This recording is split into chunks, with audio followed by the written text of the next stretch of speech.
mouvement de la main. 1, 2, 3, passez le bras. 5, 6, 7, prépare. 1, 2, je l'enroule. 5, 6, 7, je la déroule. 1, 2, stop. Tour extérieur. Encore une fois, on le fait au ralenti. À droite, je lance mon épaule gauche sur l'arrière. Je suis dos à elle. Je me mets face à elle. Je récupère la main qui est dans mon dos en bonjour, bonjour. Et promenade. 1, 2, 3. C'est ça, continue, continue. Main gauche, voilà.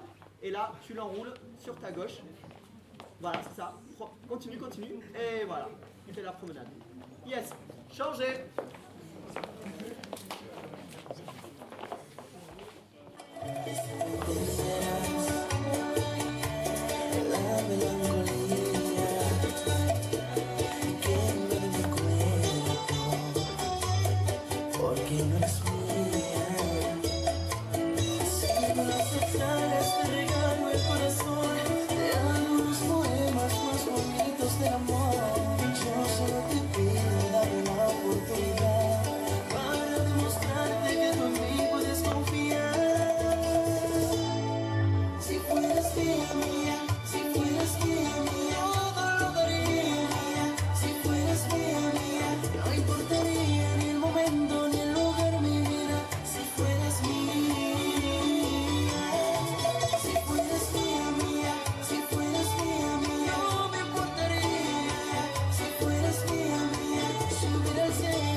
Salut à tous, c'est Sou et Mélodie.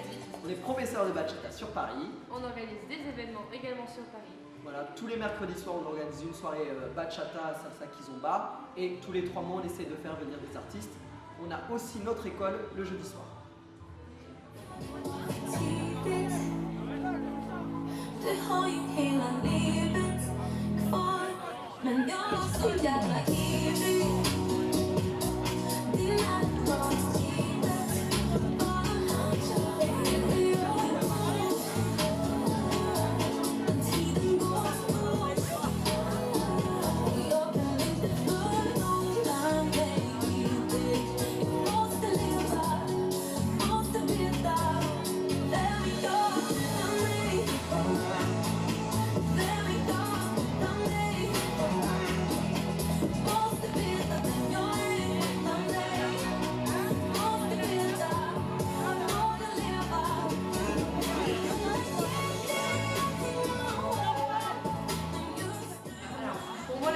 s'est présenté naturellement quand j'étais dans mon ancien travail. J'avais une assistante qui écoutait que de la bachata.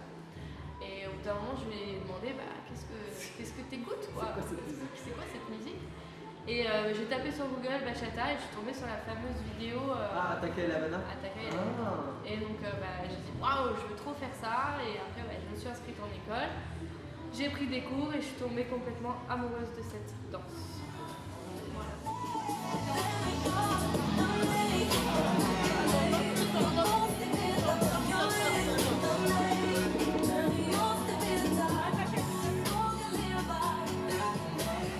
Moi en fait j'ai fait beaucoup de danse. Moi je fais beaucoup de danse dans ma vie et donc à un moment donné je fais beaucoup de salsa. Donc la bachata côtoyait le milieu de la salsa, donc je l'ai rencontré tout simplement en soirée. Mais ce qui est marrant, c'est que la première fois que j'ai rencontré la bachata, je ne l'ai pas aimée. Je me disais, c'est quoi cette danse? On dirait qu'ils font l'essuie-glace, on s'ennuie. Et en fait, quelques années plus tard, je la re-rencontre et je vois des bons danseurs qui ne font pas que l'essuie-glace. Et là, j'ai dit, ah, mais en fait, elle a l'air sympa cette danse. Et, Parce que toi, ça te dansait comme ça. Oui, oui.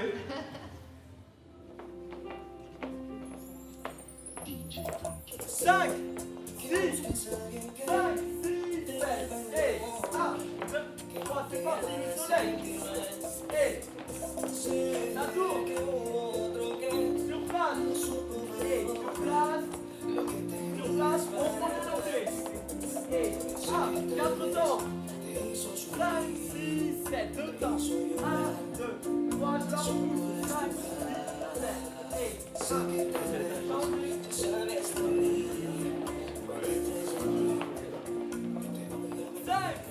2, déjà, je pense que la grande force de la bachata, c'est qu'elle est très accessible rapidement. Nous, on le voit les mercredis soirs dans nos cours.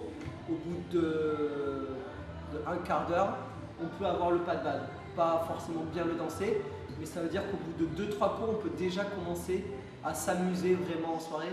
Et donc ça la rend vraiment accessible comme danse. Ça, c'est par rapport à la salsa. Après, en tant que fille, en tant que suiveuse dans la danse, moi je trouve que dans la bachata, il y a beaucoup plus de nuances que peut prendre la femme et la femme peut beaucoup plus s'exprimer dans la danse que dans d'autres danses que j'ai pu tester. Après, c'est peut-être parce que j'ai pas plus approfondi que ça, mais je trouve qu'en bachata, on a quand même beaucoup de nuances et d'espace à prendre quand on est une suiveuse.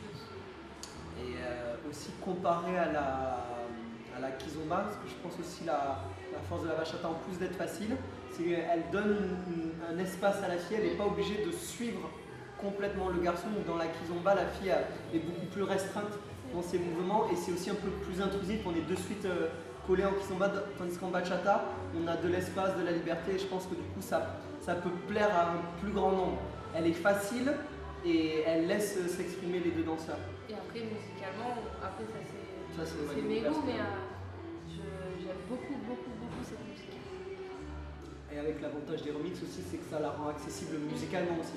L'avantage aussi, une des forces de la bachata pour la rendre accessible, c'est que maintenant il y a beaucoup de covers musicales, de remix, et du coup des gens qui ne connaissent pas la musique latine ou la bachata, mais qui connaissent par exemple Ed Sheeran, Sam Smith, etc.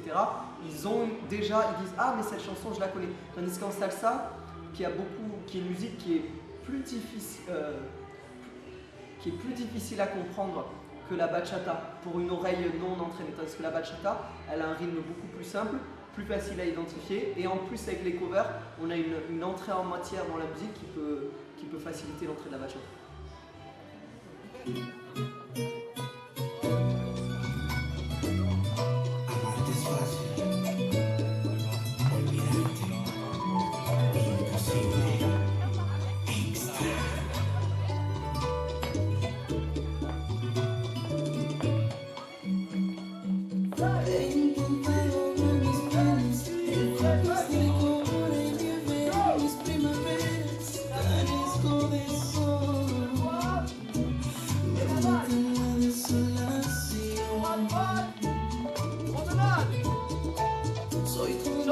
Je me vois. Je monte la main gauche. Et à droite. À gauche. Et face à elle. Ça tourne. Alors, pourquoi on a voulu faire de la bachata Nadmeche? Déjà, on a voulu sauter le pas à peu près en même temps. Ouais. Donc, moi j'avais mon travail, il avait son travail. Et en fait, pour ma part, en tout cas, elle était devenue tellement présente que j'allais au travail le matin et j'avais qu'une envie, c'était de ressortir danser. J'écoutais toute la journée et en fait, c'était devenu de plus en plus présent. Et au bout d'un moment, je me suis dit, bon bah, qu'est-ce que je fais? Qu'est-ce que j'ai envie de faire dans ma vie? Est-ce que j'ai envie de continuer à aller au travail et au final d'avoir envie de faire autre chose? Donc j'ai sauté le pas, j'en ai parlé et puis je lui ai dit j'ai envie d'en faire mon métier. Et après il s'est posé la même question. Alors moi, comme je disais, ça fait quasiment 10 ans que je la connais, donc je la dansais en loisir. Et en fait, je faisais de la compétition. Je faisais beaucoup de compétitions, mais je gagnais jamais. Et en fait, on m'a dit, tout simplement, c'est parce que tu t'entraînes pas assez, tu passes pas assez de temps à t'entraîner. Et pareil pour les cours, les festivals. Et en fait, ce qui s'est passé dans mon travail, vraiment le déclic, je m'en souviendrai, c'est qu'on a changé mon emploi du temps. En fait, j'avais un emploi du temps sur l'année. Et on a changé mon emploi du temps en 24 heures. Et du coup, ce nouvel emploi du temps, je ne pouvais plus faire les compétitions, je ne pouvais plus donner de cours, je ne pouvais plus rien faire. Et du coup, j'ai dit, ah bon, mais j'arrête mon taf et je me mets à 100% sur la bachata. Ça a vraiment été ça l'élément déclencheur. C'est que, c'est marrant, on a changé mon emploi du temps. Donc je ne pouvais plus faire la bachata comme c'était prévu. Il avait un choix à faire. Voilà, j'avais un choix, exactement. C'était un signal. Voilà, un signal, exactement. Moi, je l'ai pris comme un signal. Ouais. Et, voilà. Et du coup, on a commencé à se former. Ouais. Bon, à Beaucoup de l'époque aussi, cours. je faisais des petites compétitions comme ça, par-ci par-là. Lui, il continuait ses compétitions. Donc, on s'est beaucoup formé, on a beaucoup pris de cours particuliers, des cours en etc. festival. Des cours en festival et tout. Et On a passé des certifications. on s'est formé pendant. On On continue. continue de se former. Et voilà, après, on a commencé à donner des cours, on a monté notre association. Notre et première après, soirée à première Cadence soirée, en les février. stages, les soirées, etc.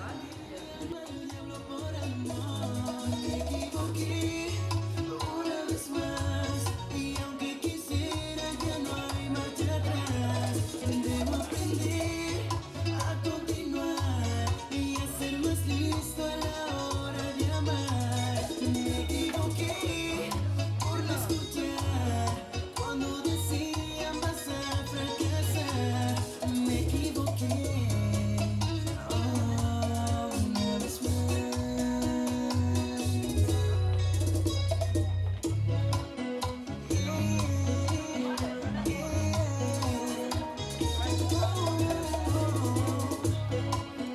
Fíjate bien en quién te enamoras, porque más de amor se paga caro. Neta, ando en like.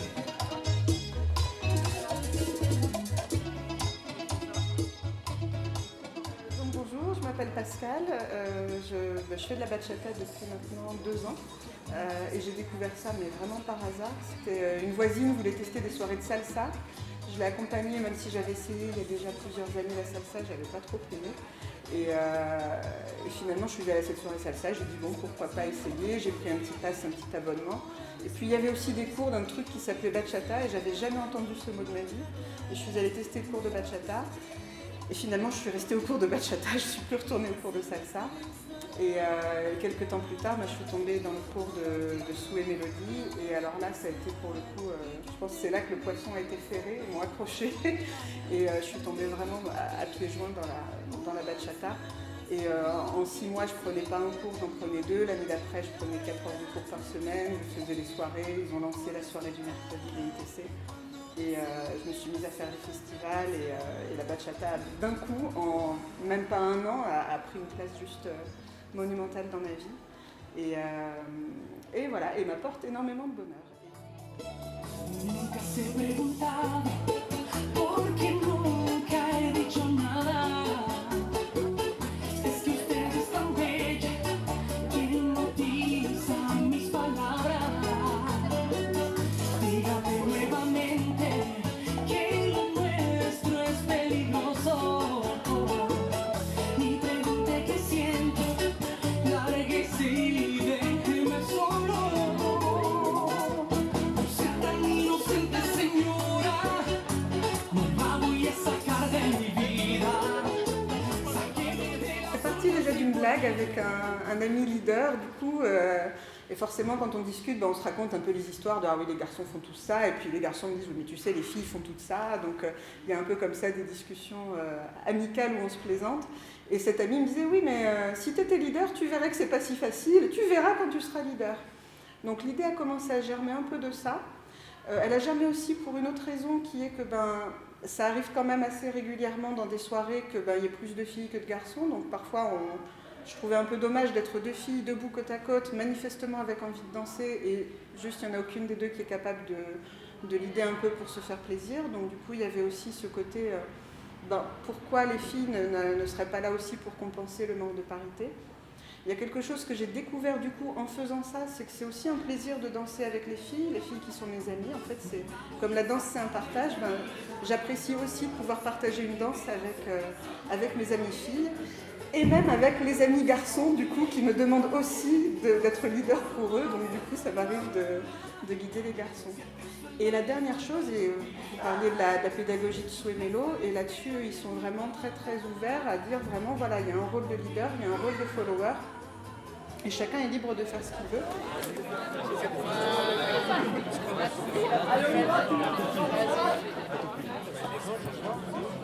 Repos délanté. Et... Pourquoi les garçons ils sont 2 tout seuls et là il y a une fille toute seule? T'es leader? T'es leader?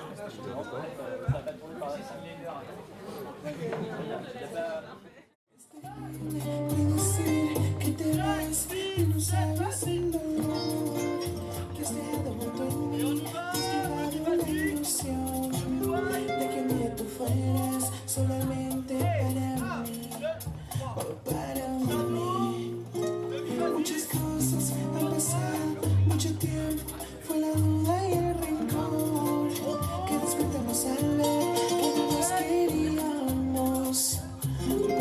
No, ya no nos queríamos. Oh no. Y ahora estás tú sin mí. ¿Y qué hago con mi amor? El que era para ti y con toda la ilusión de que un día tú fueras solamente para mí, oh, para mí. Y ahora estás tú sin mí. ¿Y qué hago con mi amor? El que era para ti y con toda la ilusión de que un día tú fueras solamente para mí, oh, para mí.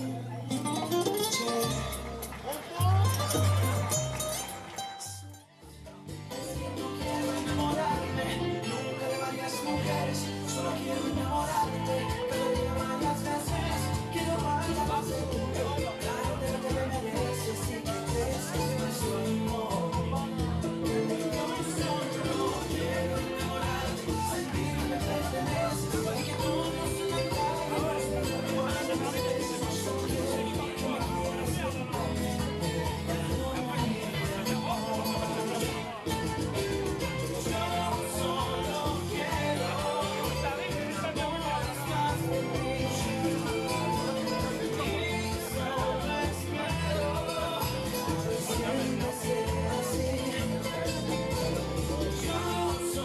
Bonjour, je m'appelle Didier David Pedron, j'ai 40 ans et je fête dans bientôt mes 25 ans de carrière.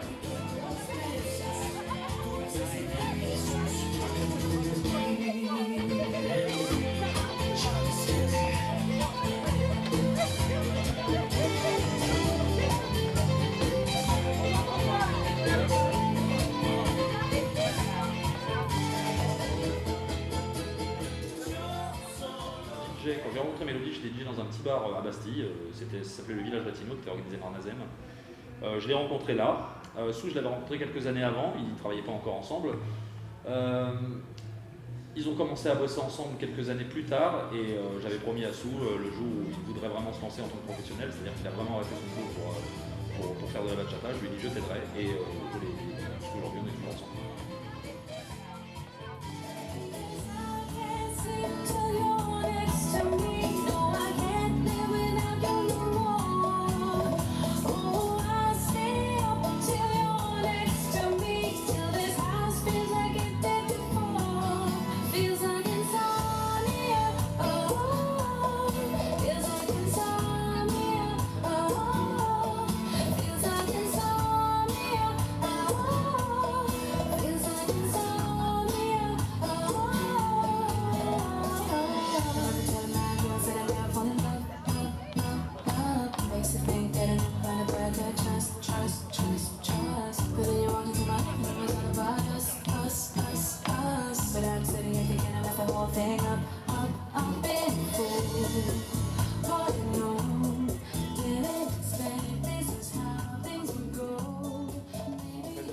Les choix musicaux se font vraiment en fonction de la piste et en fonction des gens qui sont sur place.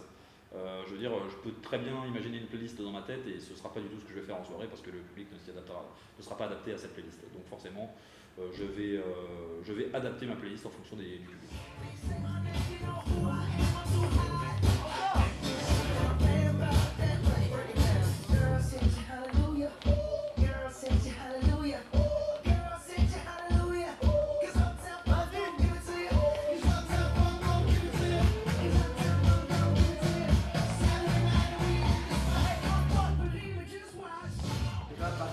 C'est une ville qui est très visitée. Déjà, donc on a beaucoup de culture, de mélange culturel déjà dans Paris. Il y a énormément de monde, donc ça veut dire que dès qu'une activité se lance, il va y avoir énormément de monde pour la pratiquer. Et après, moi, ce que je pense, c'est que le vecteur festival et compétition a énormément joué à Paris parce que les premières grosses compétitions et les premiers gros festivals se passent à Paris. Donc du coup, ça a commencé à ramener du monde et de la qualité, notamment en faisant venir des artistes étrangers, parce que les festivals font venir des artistes étrangers et donc font bouger le milieu de la bachata. Les compétitions font bouger les professeurs, parce que les professeurs sont obligés de se former, etc. Donc ça fait augmenter le niveau. On le voit aussi avec la ville de Lyon, qui est la deuxième ville de France pour la bachata, et sans surprise, elle a une compétition qui a attiré du monde. 3, 4, En fait, le fait qu'il y ait beaucoup de gens dans cette ville et autour de cette ville, forcément, si en tant qu'organisateur, si tu organises un événement, il y aura potentiellement plus de gens qui vont venir. Du coup, ça a permis que des organisateurs fassent venir des gens comme Cork et Judith, ou enfin, voilà, des gros artistes en bachata, qu'on n'aurait pas pu faire venir si on avait été dans une plus petite ville ou autre. Et après, il y a aussi justement sur le brassage multiculturel, Paris a été la seule ville en France à accueillir Romeo Santos. Parce qu'il y a une énorme communauté latino dans Paris, comme dans toute capitale, il va y avoir un gros brassage, mais c'est quand même un gros signe de se dire Paris a accueilli Romeo Santos lors de sa tournée européenne et il n'a pas été dans les autres villes, parce qu'il y avait un public pour écouter Romeo Santos, un public pour écouter la bachata. Et il y a eu les danseurs, et même ceux qui ne connaissaient pas Romeo Santos, parce que je me souviens quand il est venu, c'était la deuxième fois, il y avait Don Omar et Romeo Santos. Et aussi pour parler, Paris a été la première ville à faire venir Ataka et Lemana. Ouais. Donc tous ceux qui connaissaient, comme toi, qui sont tombés amoureux de la bachata grâce à la vidéo, Paris les a fait venir en premier. Donc, et pourquoi Paris les a fait venir? Parce que c'est une capitale qui aura du monde pour voir ces danseurs. Pareil pour Extrême, qui est le groupe dans la vidéo, c'est Extrême. Et ils sont venus à Paris aussi.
À laquelle j'ai pas de réponse, c'est pourquoi la bachata? Je sais pas. C'est beaucoup plus que d'autres musiques que j'entends, beaucoup plus que d'autres danses que j'ai pu tester. J'ai un petit passé de danse orientale, et la bachata est en train de faire un raz-de-marée par-dessus la danse orientale et de prendre le pas complètement. Et voilà, oui, c'était une espèce de révélation un petit peu. Et je pense qu'il y a à la fois le plaisir vraiment de la danse de couple, et puis il y a le plaisir en lui-même de la musique bachata. Et j'ai commencé, du coup, j'apprends avec Suemelo, j'apprends plutôt la moderne et la sensuelle. Et puis, mais je réalise en entendant la traditionnelle dominicaine que j'adore ça aussi. Et du coup, je suis même en train d'essayer de bifurquer en plus vers la bachata traditionnelle. Et donc voilà. Donc maintenant, effectivement, une vraie addict où je fais une soirée le mercredi, la soirée le samedi, des festivals, plusieurs heures de cours par semaine. Voilà. Et toujours avec le même bonheur et quelque chose qui me fait vraiment. Enfin, je peux me coucher tard pour la bachata, me lever le lendemain, aucun problème. Enfin, c'est vraiment. Voilà.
déjà, il faut quand même préciser qu'on n'est pas des spécialistes de la bachata dominicaine.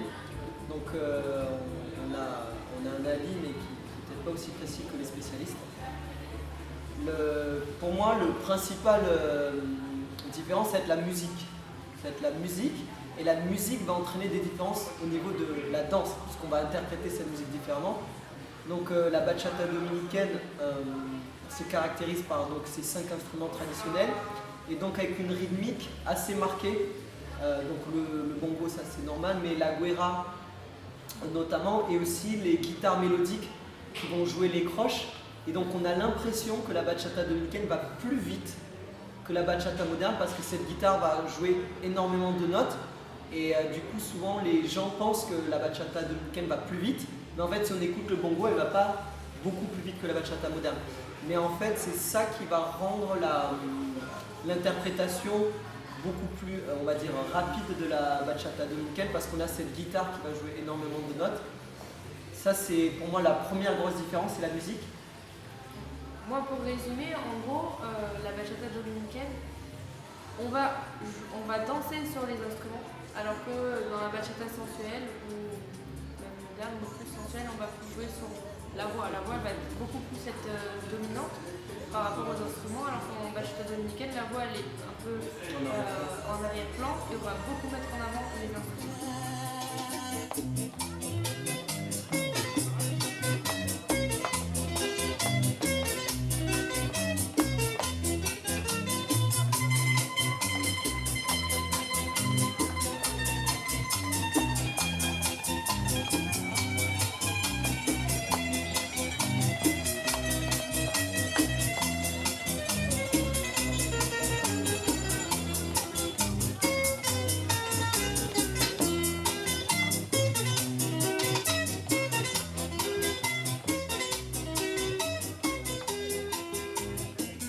Sur les 3 styles de bachata, du coup, donc c'est vrai, comme je disais, moi j'apprends plutôt Sou et Mélo, sont spécialisés en moderne et en sensuel.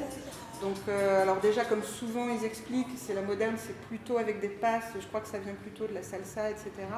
La sensuelle, ça a été créé pour vraiment accompagner la voix du chanteur, et donc c'est des mouvements beaucoup plus lents, où on est vraiment pour le coup, moi en tout cas mon ressenti, c'est que, enfin même je ferme les yeux en fait pendant la sensuelle, et je suis uniquement dans le pur ressenti en fait, vraiment. Donc c'est des moments, quand c'est bien guidé, la bachata sensuelle, c'est vraiment très très très agréable. Quand c'est mal guidé, c'est très très très désagréable. Et la moderne, du coup, c'est très très sympa aussi, parce que voilà, souvent c'est aussi pour les parties un peu plus énergiques des musiques, voilà, j'aime beaucoup aussi. Et puis finalement, il y a la traditionnelle dominicaine, et quand on la regarde, en fait, ça ressemble pas vraiment à ce qu'on fait en dominicaine en sensuel. Et pour autant, j'adore aussi. Alors j'adore la regarder, et je commence à essayer de la danser un petit peu. Et en fait, même aujourd'hui où je sais pas vraiment la danser, mais je m'éclate complètement sur les musiques de dominicaine. Là, c'est autre chose, c'est plus, voilà, comme dirait Sou, il joue les croches, donc c'est un peu le ressenti. La musique a l'air plus rapide, même si elle l'est pas forcément en réalité. Et même si les musiques, je crois que les paroles parfois sont assez sur des amours déçus, sur des hommes amers, rendus amers par les femmes, mais moi le ressenti, comme je ne comprends pas forcément les paroles, est très très joyeux. Donc en fait, voilà, du coup dans les 3 courants de bachata, il y a un peu tout. On peut exprimer la nostalgie, la douceur, la sensualité, la joie, enfin voilà, il y a vraiment une palette très très large. Et moi je suis heureuse en fait dans toute la palette de la bachata.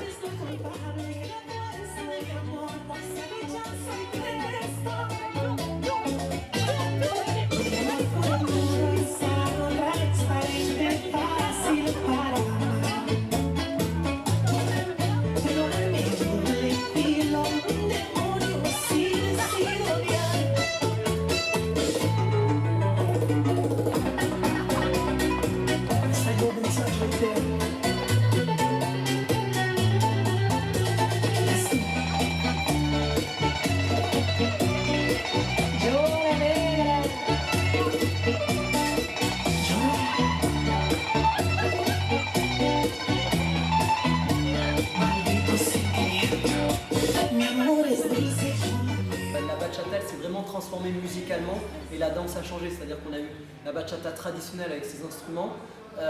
Derrière, on a eu Luis Guerra qui a mis la voix en avant, sa voix à lui notamment, Et ensuite on est arrivé donc du coup à une bachata où on n'a plus des groupes mais un chanteur.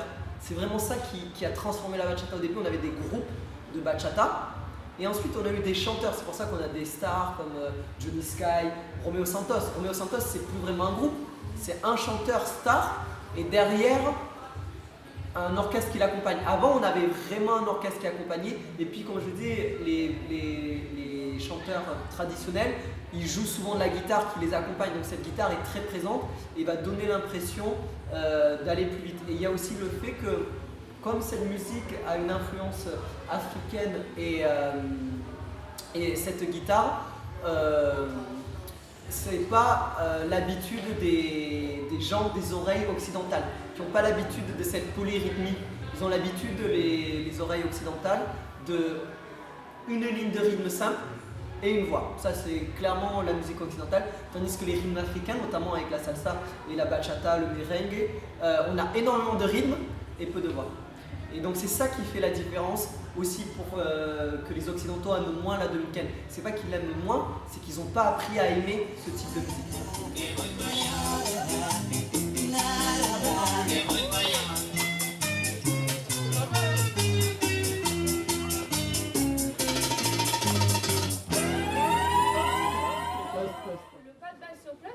Un pas de base qu'on rapetissait au maximum. On rapetissait. Oui, on rapetissait. On retrouve pas? Non, on rapetissait. Ah d'accord. Tout le monde a compris rapetissait. Vous coupez au montage, ça le rapetissait.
Venez à nos soirées. Les meilleures soirées.